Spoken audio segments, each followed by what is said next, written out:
Something crucial to understand about this case is that the prosecution was seeking the death penalty.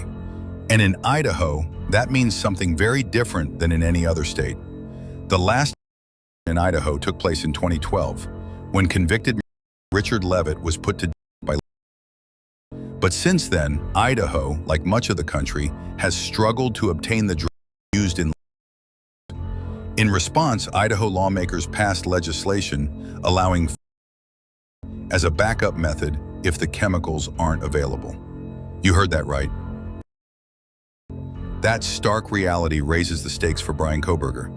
He wasn't just fighting for his life, he was fighting to avoid facing the defense's ultimate goal, keep him alive. Even if from the outside conviction seemed likely, the defense was thinking just as much about the penalty phase of an eventual trial as they were about obtaining an acquittal. Their strategy wasn't just about discrediting DNA or questioning surveillance.